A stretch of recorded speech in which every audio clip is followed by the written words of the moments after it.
Ay, Edgy boy. Alis na si mama. Ano ka lang muna dyan, pa-check up ka. Alam mo na, naka muna sa pedya mo. Yan ang pedya ni Edgy boy. Oo, pa-check up si Edgy boy kasi mag-change oil siya. Wala naman problema sana. Bebe, wag magkakasakit ha. Walang pera si nanay. Yan. Diyan lang ako nagtitiwala dahil napakabait nila at hindi sila rip-off.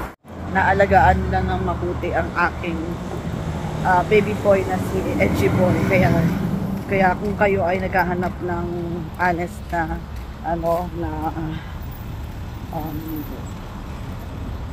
mekaniko, dyan kayo mga besh. Sobrang bait niya ni Larry. Wala talaga akong masabi. Talagang hindi sila yung nananamantala lang. Ganun. Hindi yun. Basta matipid dyan. Hindi sila hindi sila yung basta na lang magsasabi na may sira. Sila yung isa sa pinaka-honest talaga dito na na mekaniko aside from the doon sa may tabi ng ng Walmart. Sa rin yun eh. Yung Korean doon pero hindi na siya nagtatrabaho eh. Yung Korean may iba nang nagmamanage for him pero siya pa rin yung may-ari. Isa pa yun, napakagaling din ng mekaniko doon siya, napakabait.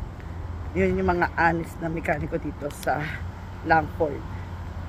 Ngayon kung may kilala kayong honest na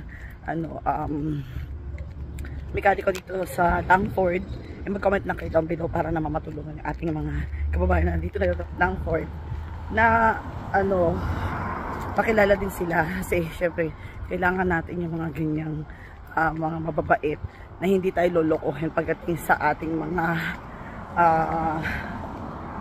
pangangailangan sa ating sasakyan kasi mahal dito ang labor pagdating sa yung mga mekaniko guys. Kaya mainam na alam nyo yung mga places na makakamura kayo kasi minsan doon kayo magkakasusan sa sa pagkakaroon ng hindi magandang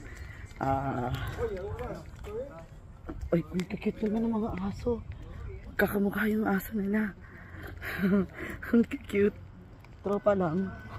Hindi sila magkamag-anak pero dahil magkamukha sila, yung mga amo nila magkaibigan yata o kapbahay kasi galing. So anyways, yun nga maggastos ang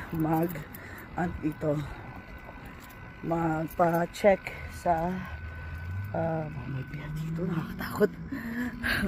Magastos ang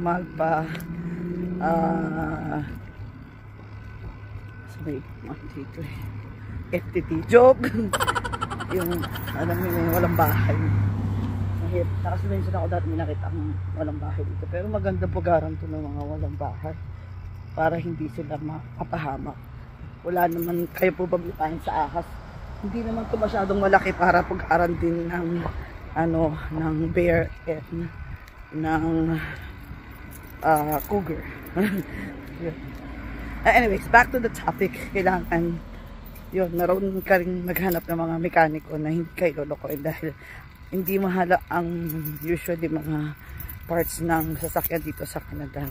Pero mahal ang labor. Kaya pag kayo ng problema sa sasakyan, kahit na hindi naman talaga kakailanganin ng mga matagal na gawaan, kung maka-chepo kayo ng manlulokong mekaniko, magagastosan kayo ng hanggang 2,000 to 4,000 sa wala namang kakwenta-kwentang tinagawa nyo na hindi naman pala kailangan. May nangyari na yan dito sa amin.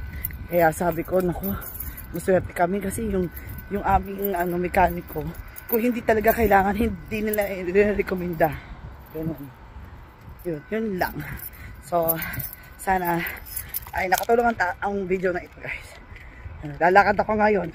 Kasi puyat pa si paring Joey din. Ayoko din naman siyang obligahin na sunduin ako. Malapit lang naman, exercise na rin.